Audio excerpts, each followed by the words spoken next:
I may not be as intelligent, but I'm not stupid. Pakistan infiltrates foreign terrorists. But please remember, there are also India-based terrorists, homegrown terrorists.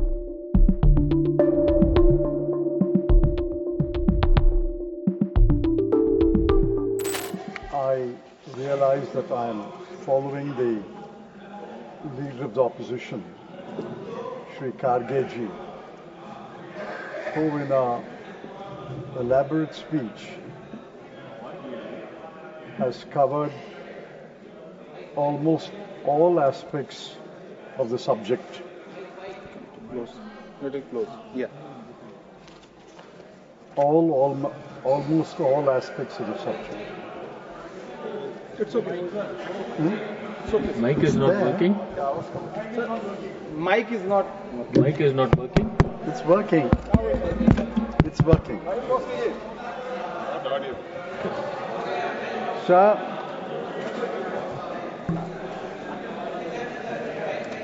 I'm glad No, mic is on. that we are eventually discussing Operation Sindur. Ever since Operation Sindur ended, we have been demanding that a special session of Parliament be called and to discuss Operation Sindur. But the government, for reasons best known to it, refused to call a special session. All over the world, in every democratic country, where a war has taken place, even during the war, Parliament is in session. Example is the United Kingdom. And certainly after the war, the Parliament is convened to discuss various aspects of the war.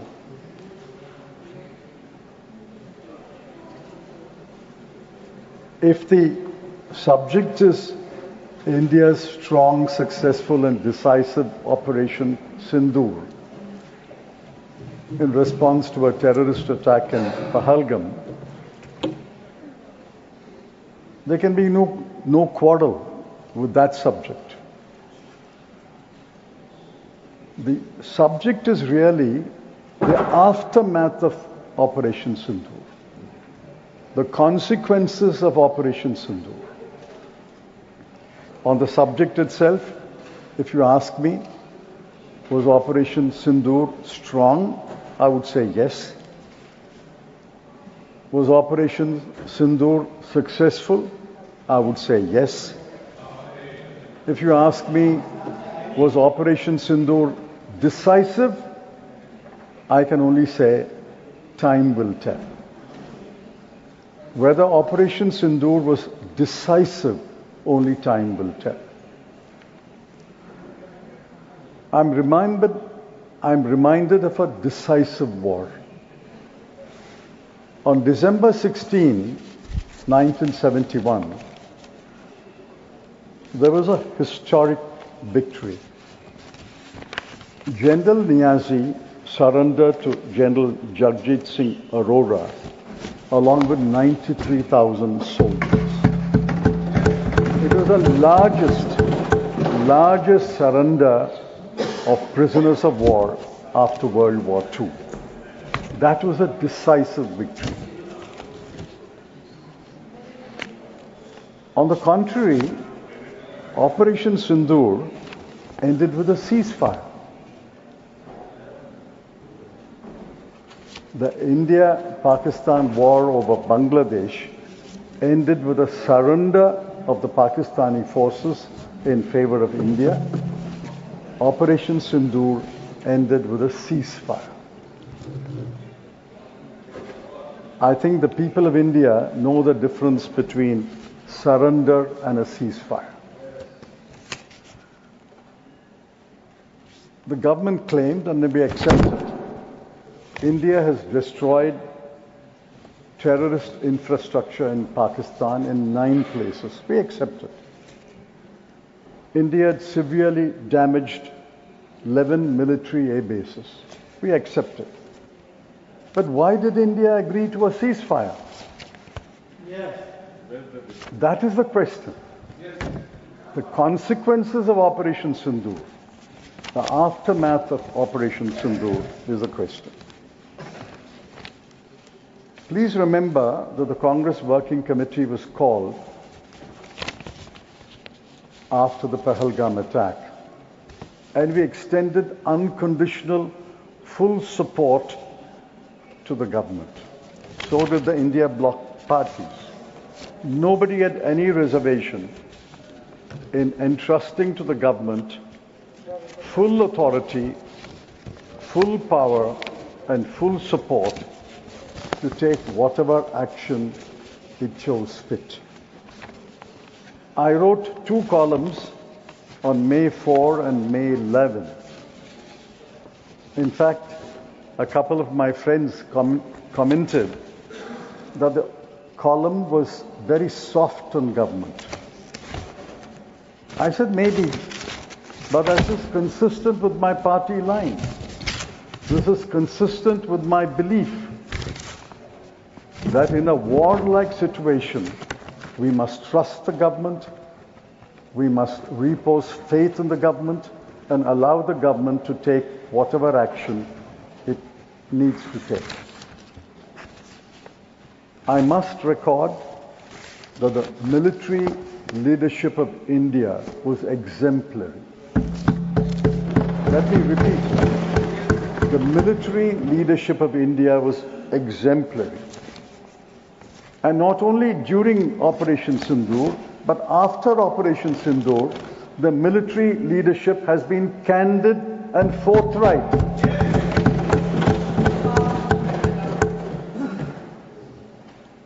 The Chief of Defence Staff admitted tactical mistakes. He also said, after the tactical mistakes, they paused and the military leaders got together and re-strategized. He admitted losses, which is why, while I call the CDS and the other military leaders, their leadership exemplary, I call them candid, forthright, and transparent, because he admitted tactical mistakes, re-strategizing, and admitted losses. The Deputy Chief of Army Staff admitted that Chinese aircraft had been deployed.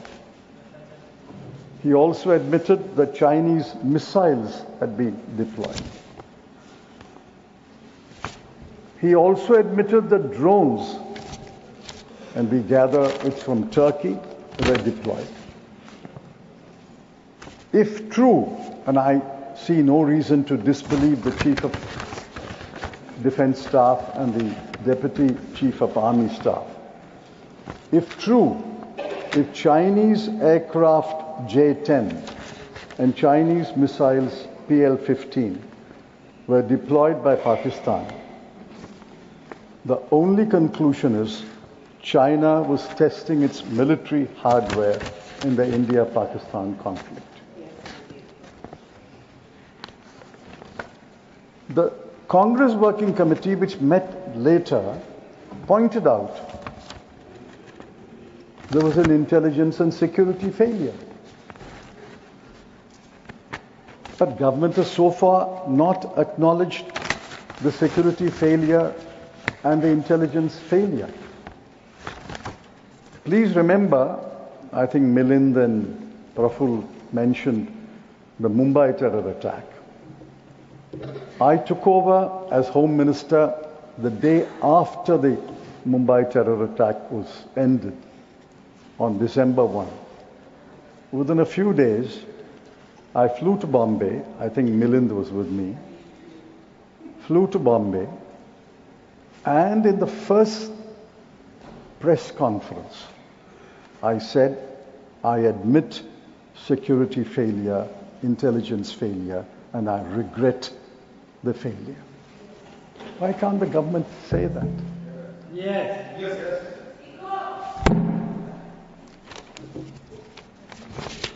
We also did a number of things. We also, to borrow the word of the Chief of Defence Staff, re-strategized. Within a month, 30 days, I asked the Cabinet to approve the National Investigation Agency Act. It was passed in that session and notified on 31st December 2018. The first two Director Generals of NIA were outstanding officers, one from Kerala cadre and one from Rajasthan cadre. We also amended the Unlawful Activities Prevention Act. We set up the NAD grid. We quickened the implementation of the CCTNS. And all this was done in 30 days. In fact, I may take you into confidence. I thought I had done my job and I should leave the Home Ministry. I was moved much against my wishes. But we did this in 30 days. We took confidence, we took the Parliament into confidence and did all these things. Now, where is that re-strategy? Where is the taking the Parliament into confidence? We heard the ministers.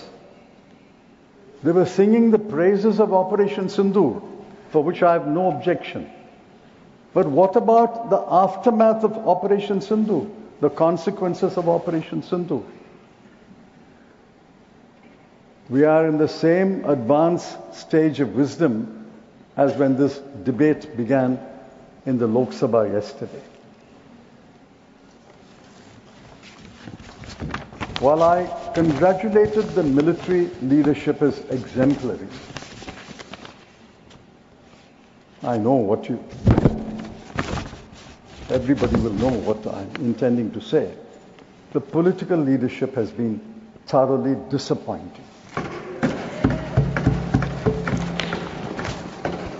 The Defence Minister made a spirited statement yesterday in the Lok Sabha.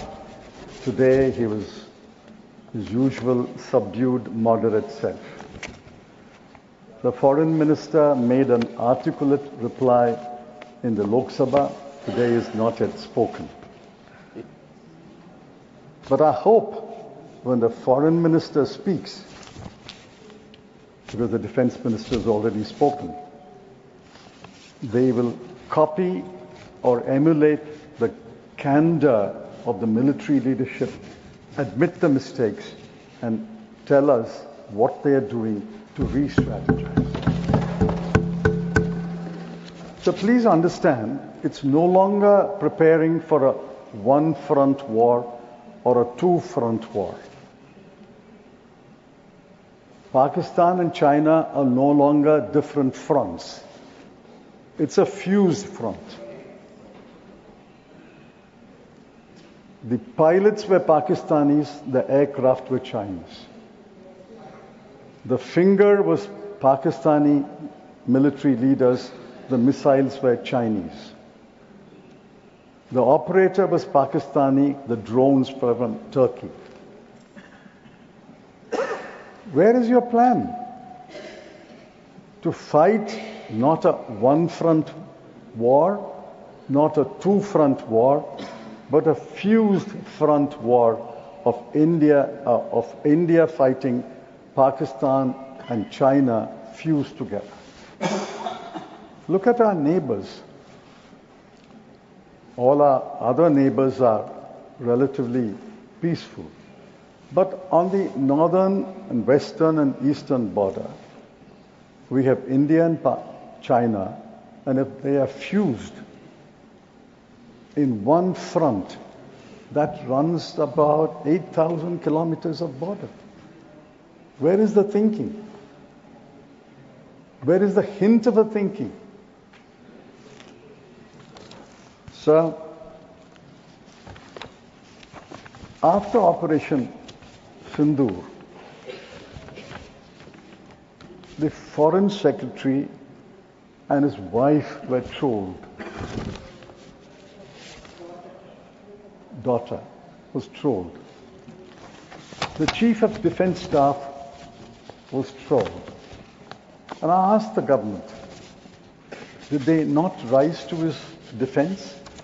I didn't hear their rising to their defenses. The CDS carried out the instructions of the government and successfully conducted Operation Sindur. The Foreign Secretary was reporting the political decision to agree to a ceasefire. But to my great regret, the Foreign Secretary and his daughter were trolled. He had to shut down his social account, and the CDS was trolled. But I didn't see the political leadership rising to the defense of the military leadership. Yes. Sir, I move to another aspect of the consequences of Operation Sindur. We sent delegations. The Congress Party also sent its members. I think the MPs did as best a job as they could do. But look at the context. During and after Operation Sindur, mark my words, during Operation Sindur, May 7th to May 10th, and after Operation Sindur, on 9th of May 2025, IMF approved $1 billion to Pakistan under the Extended Fund Facility, bringing the total disbursements to $2.1 billion.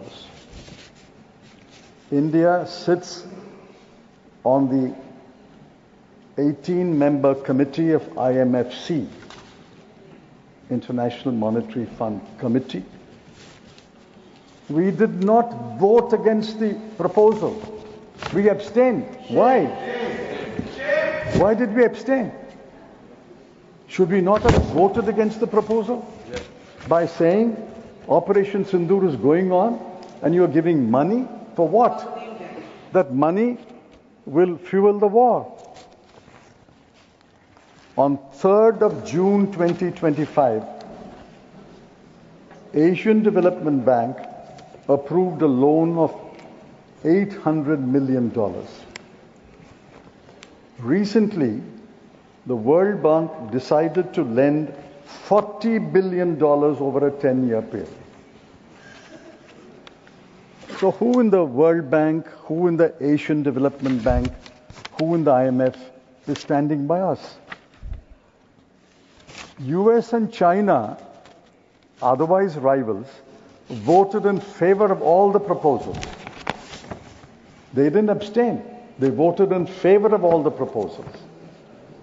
India did not vote against, but abstained.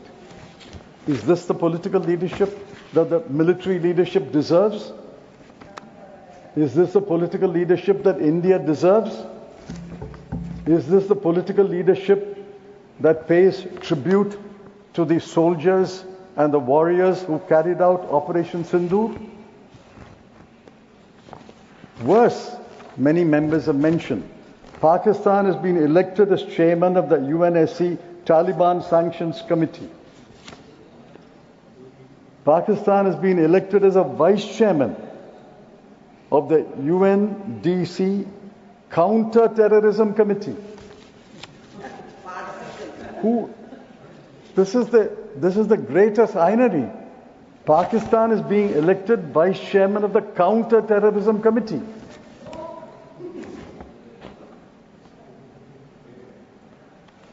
China's Foreign Minister Wang Yi, my honorable Foreign Minister's good friend, he meets him often. China's Foreign Minister Wang Yi praised Pakistan's resolute action on terrorism and supported Pakistan. Our Foreign Minister, after he made the statement, met Mr. Wang Yi. He also had an audience with President Xi. Now, will he please tell us what did he tell Mr. Wang Yi and what did he tell President Xi? We'll come to President Trump later. But this is Mr. Wang Yi and Mr. President Xi who support Pakistan, praise Pakistan's resolute action on terrorism. What did we do? And I ask most humbly, I may be wrong, the foreign minister can correct me. We sent delegations to so many countries. Why did we not send to our immediate neighbors? Nepal, Bhutan, Myanmar, Sri Lanka, Maldives, Mauritius. Have we given up on our immediate neighbors? And besides, the further question arises. We send delegations to so many countries. Everyone condemned terrorism, sympathized with the victims in India. But which country condemned, named and shamed Pakistan? I have scoured through the newspapers to the best of my knowledge, and I'm willing to be corrected.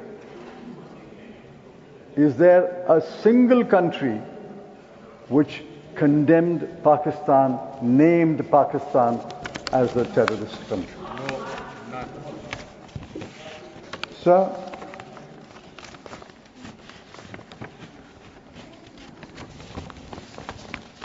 terrorism has not been wiped out in this country. I have been Home Minister. I was bloodied in the, I had my baptism immediately after a terror attack. There are foreign terrorists infiltrated by Pakistan. There's no question about that. I accept it. I know it. I may not be as intelligent, but I'm not stupid. Pakistan infiltrates foreign terrorists. But please remember, there are also India-based terrorists, homegrown terrorists. They work together most of the time. They work separately. For example, Milind mentioned 3 attacks. The 2006 Mumbai attack was by home-based terrorists. 2008 Mumbai attack was Pakistan infiltrated terrorists. 2011 terror attack was again home-based terrorists. So terrorism does not divide by the border. There are infiltrated terrorists, there are home-based terrorists. Most of the time they work together. If you claim that the terrorist ecosystem has been demolished, that's wrong. At the all-party meeting on 24th April 2025, the Home Ministry disclosed that between June 2014 and May 2024, that is the entire period of NDA government, before and after I'll come to, there were 1,643 terrorist incidents, 1,925 infiltration attempts, 726 successful infiltrations, and 576 security personnel were killed. I can have the data for the previous government of UPA 1 and UPA 2, for the previous government of Shri Vajpayee ji, and the NDA government. So let's accept the fact that terror ecosystem has not been demolished. It will be difficult to demolish, but we can demolish. Now let me get back to the ceasefire and I'll conclude. Kindly remember President Donald Trump will not vanish until January 2029. That's our misfortune or fortune. Until January 2029, President Trump will be there. And he has only said it 29th time. And as the LOP said, before he finishes, when we read our newspapers tomorrow, he may have said it the 30th time. 1 minute. And he will say it several times. He is claiming to have stopped 6 wars. Cambodia, Thailand, Slovenia, Kosovo, Rwanda, Congo, and India and Pakistan.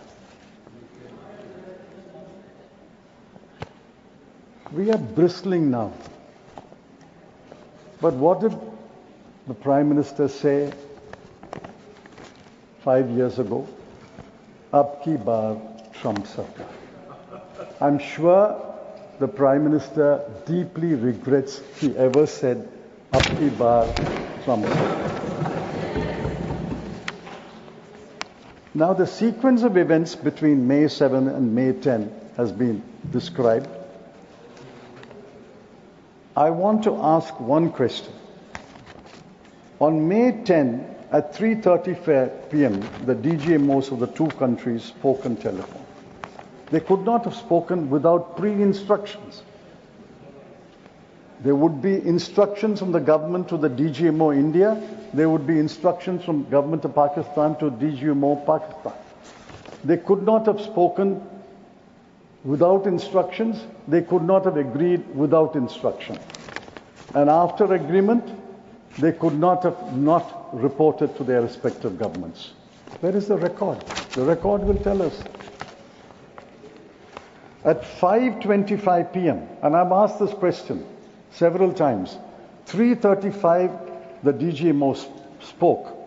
5:25, before any Indian minister, before any Indian official announced the ceasefire, President Trump said, I am pleased to announce that India and Pakistan have agreed to a ceasefire. A few minutes later, Secretary Marco Rubio said, India and Pakistan have agreed to a ceasefire and will meet at a neutral site. At 6:05 p.m., Foreign Secretary announced the ceasefire and he was trolled for that. Why has the Prime Minister rebutted Mr. Trump? That's the question. He should have publicly rebutted Mr. Trump. There was not even a note of protest, a written note of protest. And this is part of the government's character in dealing with America. Illegal migrant Indians were deported in handcuffs and leg chains. Not a word of protest. Steep tariffs were imposed on Indian exports and deadlines have been set. Not a word of protest. US voted in favor of the IMF loan to Pakistan. Not a word of protest. Yes. Foreign students, including Indian students, barred from enrolling in Harvard. Not a word of protest. Student visa interviews were suspended. Not a word of protest. President Trump invites General Asim Munir to dinner and called him a phenomenal partner. Not a word of protest. That is how President Trump cannot be rebutted by this government. Because they don't protest against Mr. Trump. Maybe they hope there will be an ab ki baar, another Trump sarkar. Fortunately, the Constitution of the United States doesn't permit another Trump sarkar. So I finally appeal to the government, like the military leadership showed exemplary leadership and was candid and forthright. Please, from today onwards, show exemplary leadership, be candid and forthright, and take the country into